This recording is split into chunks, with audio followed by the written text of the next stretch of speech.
Astrology is a very interesting method of divination. It has been around for countless centuries. It is quite ancient in its origins,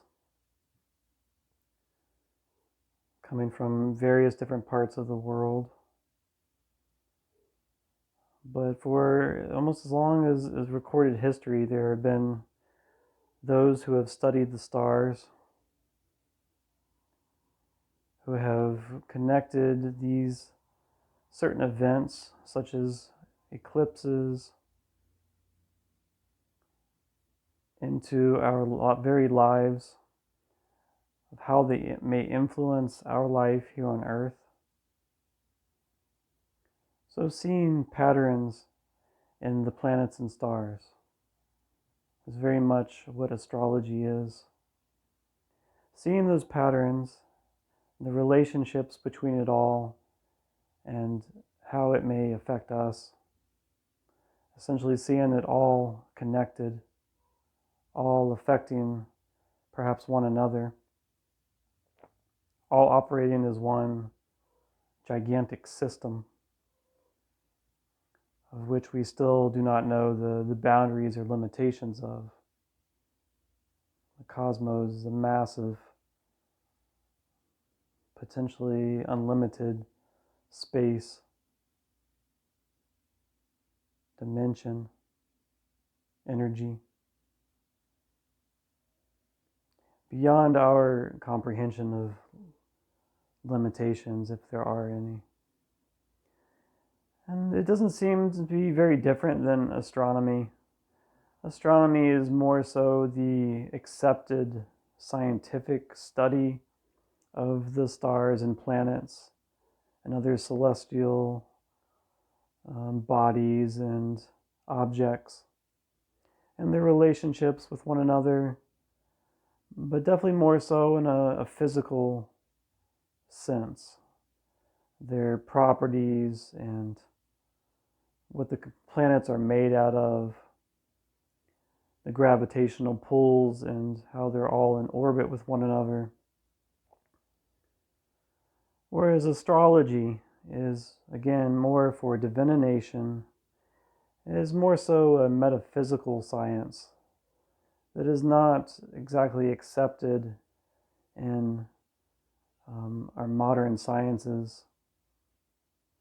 But the two are always seemingly merging together, science and metaphysical science, spiritual science. Because we're learning more and more how these planets and objects can affect us. So it's all about the planets and stars and objects which are all around us as we live and die on this planet of Earth. And so as you can see, this is the Western zodiac, very much a circle. And so this circle represents very much a life and death circle, the cycle of life and death.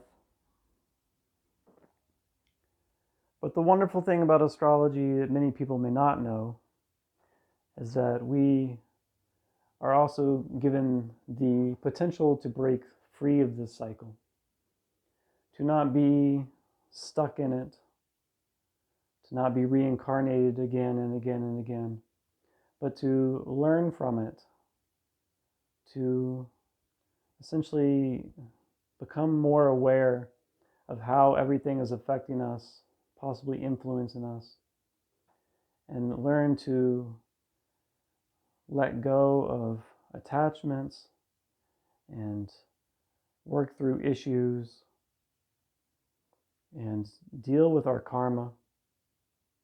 So again, that we don't need to be necessarily reincarnated again as a human being. The next time perhaps may be something very different. Maybe no reincarnation.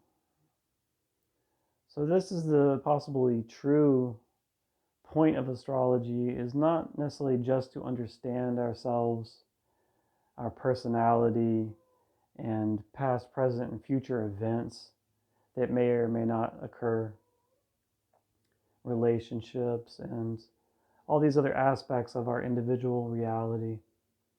But also to, again, become more aware of it all, go deeper into it all, so that we can learn to break free from this cycle and not have to be reincarnated again and again and again. Eventually we get to a point where we don't need to be reincarnated. We've dealt with our karma. We've gotten to a certain state of enlightenment and awareness in which the human experience just has nothing, there's just nothing left for us, perhaps. Again, we are ready to move on to something else, become just more of the cosmos, less of the individual. So I feel like it's very important to use this divination tool very much for self-growth.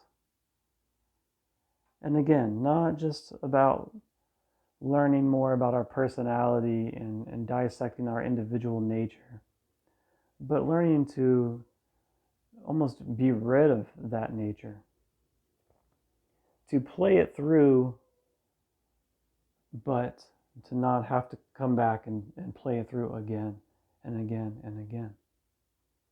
And this may not ring true for everybody. Some people, they may have just so many lessons and so much karma to deal with that this one lifetime is not going to be enough. So they will need to come back perhaps one more time, two more times, however many more times it takes for them to get to a point of whatever we may call it, transcendence, enlightenment, ascension. So a metaphysical divination practice, so it means it's still very based on the physical dimension of reality, what we view and call the physical dimension. Because again, it's dealing with these dense objects all around us, planets and stars, even sometimes comets, asteroids.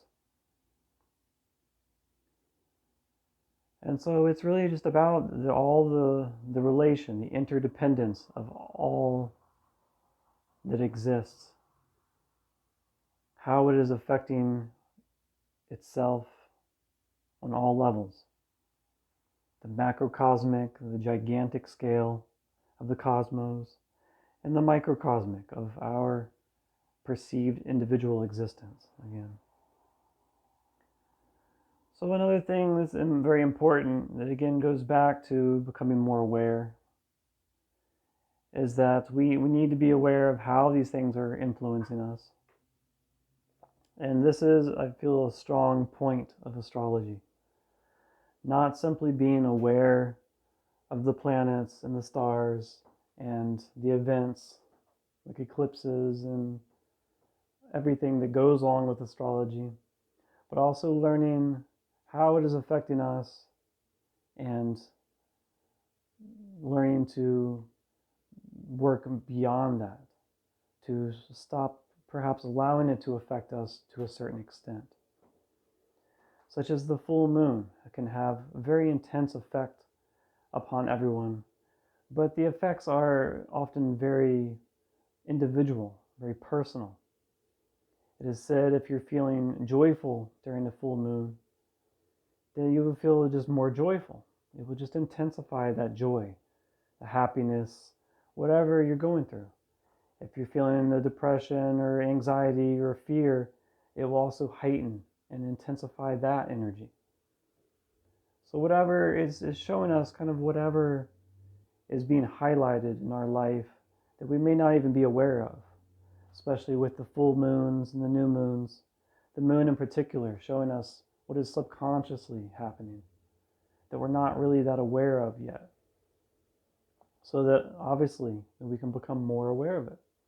So that it's not just a subconscious process anymore, but it now is a process we are aware of, and simply becoming aware of it, we allow it to begin changing on a more profound level. So these, it seems like, are very important aspects of astrology.